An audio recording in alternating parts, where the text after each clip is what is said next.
Happy Labor Day weekend to all of you. So friends, there is shocking news that has just been released. There are several huge Social Security changes that may be coming soon for millions of Americans. And these changes include benefit boost and requirement adjustments. Many low to middle income households will be financially affected by these new changes to the program. My dear friends, please make sure you watch until the end of this video for all the details. To say thank you for watching every day, I'm giving away 4 $75 Walmart gift cards every week. Please enter the giveaways by clicking and liking several of my videos and also commenting below the keyword of each video that you watch. Manufacturers, a number of them who are, larger companies, they employ millions of Americans, by the way, and provide millions of products, have millions of consumers and provide products to all of us. We're going to say to these folks, you somehow are the kind of manufacturers that we don't want to help. Bonus depreciation is not a loophole.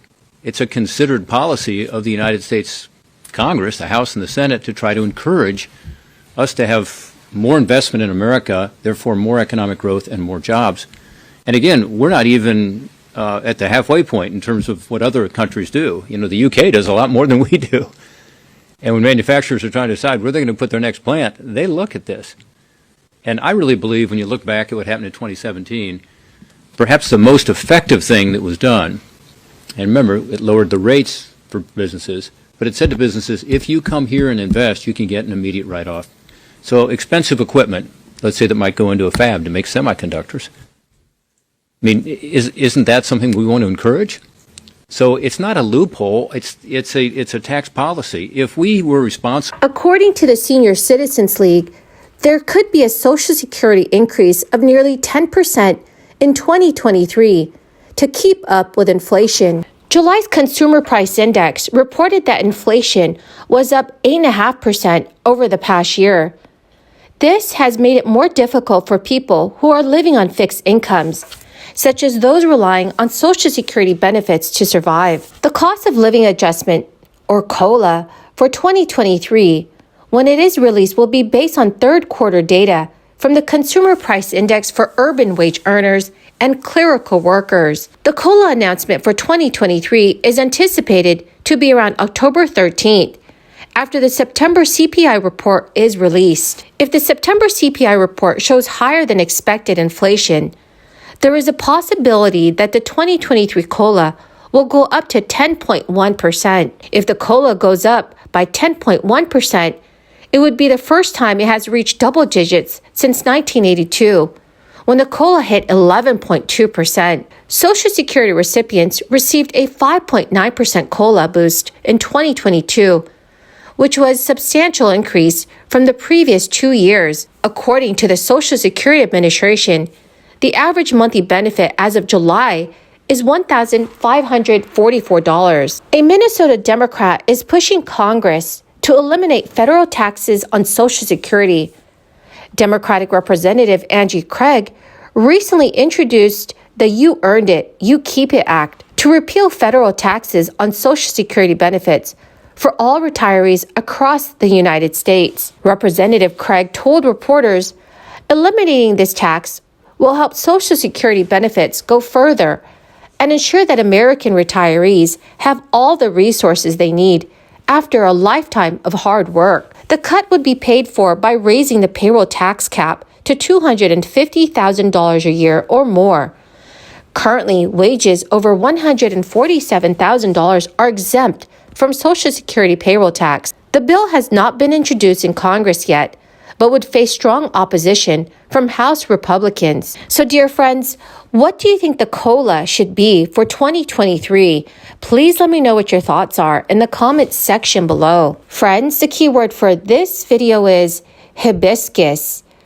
If you would like to enter today's Walmart gift card giveaway, please click and like several of my videos and then comment below this keyword, which is hibiscus, and additional keywords of any video of mine that you watch. And do make sure that you are subscribed to my channel. Remember, friends, that the more videos that you watch and then leave a comment on, the greater your chances of winning these giveaways. Social Security recipients who earn more than $25,000 for an individual or $32,000 for a married couple who files jointly are taxed on up to 85% of their benefits. Below those thresholds, your benefits are not taxed. According to AARP, about 56% of Social Security recipients owe income taxes on their benefits. Supplemental Security income beneficiaries will receive an extra payment this month, as September is one of the 3 months when the benefit is paid twice. The first payment, a maximum of $841, was issued on September 1st. The second payment, also for $841, will be sent out at the end of the month. The second payment, also for up to $841, will be sent out at the end of the month. However, the $1,682 maximum total for September is only for single recipients. An eligible individual with an eligible spouse receives up to $1,261 per payment, while a stipend of $421 per payment goes to those living with or providing for SSI beneficiaries. The SSI program is overseen by the Social Security Administration and provides monthly payments to adults and children with a disability or blindness who have income and resources below specific financial limits. SSI payments are also made to people 65 and older without disabilities who meet the financial qualifications. You might be eligible to receive SSI monthly payments even if you already receive Social Security disability insurance or retirement benefits. About 7.6 million people receive SSI benefits. Not everyone gets the same amount. You might get more if you live in a state that adds money to the federal SSI payment, or get less if you have other income. Because of the way the system works, 2 SSI payments are sent in September, April, and December. But that doesn't mean you're getting extra money.